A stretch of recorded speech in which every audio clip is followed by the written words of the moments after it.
বাংলাদেশের সরকারি চাকরিতে কোটা ব্যবস্থা সংস্কারের দাবিতে বিক্ষোভ ও এর ধারাবাহিকতায় ছাত্র জনতার আন্দোলনে শেখ হাসিনা সরকারের পতন, মানবাধিকার লঙ্ঘন সহ সাম্প্রতিক ঘটনাবলী নিয়ে যুক্তরাষ্ট্রের পররাষ্ট্রমন্ত্রী অ্যান্টনি ব্লিংকেন ও অর্থমন্ত্রী ইলিনয়কে চিঠি লিখেছেন ৬ জন কংগ্রেস সদস্য।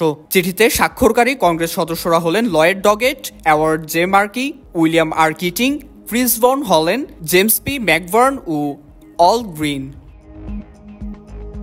চিঠিতে শেখ হাসিনার সরকারের মানবাধিকার লঙ্ঘনের ঘটনায় গভীর উদ্বেগ জানান এই আইন প্রণেতারা। একই সঙ্গে তারা আওয়ামী লীগের সাধারণ সম্পাদক ও ক্ষমতাচ্যুত সরকারের সড়ক পরিবহন ও সেতুমন্ত্রী ওবায়দুল কাদের এবং স্বরাষ্ট্রমন্ত্রী আসাদুজ্জামান খানের বিরুদ্ধে নিষেধাজ্ঞা আরোপের আহ্বান জানিয়েছেন। চিঠিতে কংগ্রেসের উভয় কক্ষ, সেনেট ও প্রতিনিধি পরিষদের এই সদস্যরা বলেন, হাসিনা সরকারের মানবাধিকার লঙ্ঘনের ঘটনায় তারা গভীর উদ্বেগ প্রকাশ করছেন। সরকারি চাকরিতে অন্যায্য কোটা ব্যবস্থার প্রতিবাদে শুরু হওয়া শান্তিপূর্ণ বিক্ষোভ দমনে গত ১৫ জুলাই নিরাপত্তা বাহিনীর গুলিতে অন্তত ২০০ জন মানুষ প্রাণ হারিয়েছেন, আহত হন কয়েক হাজার। নিহত ব্যক্তিদের প্রকৃত সংখ্যা সম্ভবত আরও বেশি। এছাড়া পুলিশ ছাত্র আন্দোলনের নেতাদের সহ ১০,০০০-এর বেশি মানুষকে আটক, গ্রেপ্তার করে, নানা অভিযোগে আসামি করে ২ লাখ লোককে।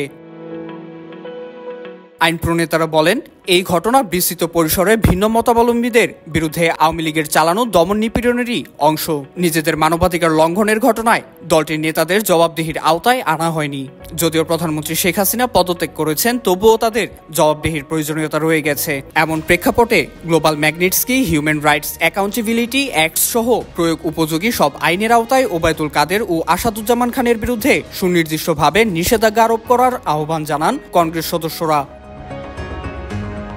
চিঠিতে উল্লেখ করা হয়, ১৫ জুলাই সহিংস দমন অভিযানের পর শেখ হাসিনা দেশ জুড়ে কারফিউ জারি করেন, বন্ধ করে দেওয়া হয় ইন্টারনেট যোগাযোগ। জাতিসংঘ মানবাধিকার পরিষদ এটিকে আন্তর্জাতিক মানবাধিকার আইনের লঙ্ঘন বলে মনে করে। আন্দোলনে বেশিরভাগ সহিংসতার জন্য দায়ী ২ বাহিনী, পুলিশ ও বর্ডার গার্ড বাংলাদেশ।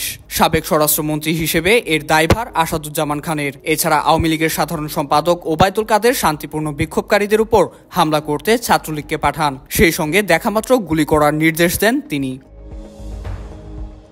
এই আইন প্রণেতারা বলেন, র্যাপিড অ্যাকশন ব্যাটালিয়ন র্যাবের বিরুদ্ধে যুক্তরাষ্ট্রের নিষেধাজ্ঞা আরোপ বাংলাদেশে বিচার বহির্ভূত হত্যা বন্ধে সফলতা এনেছে। তবে বর্তমান বাস্তবতায় এটাই যথেষ্ট নয়। ওবায়দুল কাদের ও আসাদুজ্জামানের উপর সুনির্দিষ্টভাবে নিষেধাজ্ঞা আরোপ করে প্রয়োগযোগ্য সব ক্ষমতা খাটিয়ে আওয়ামী লীগের মানবাধিকার লঙ্ঘনের ঘটনায় শক্ত জবাব দেওয়ার আহ্বান জানাই আমরা। ব্যাপকভাবে মানবাধিকার লঙ্ঘনের ঘটনার পরিপ্রেক্ষিতে যুক্তরাষ্ট্রের আইনের আওতায় পদক্ষেপ নেওয়া প্রয়োজন।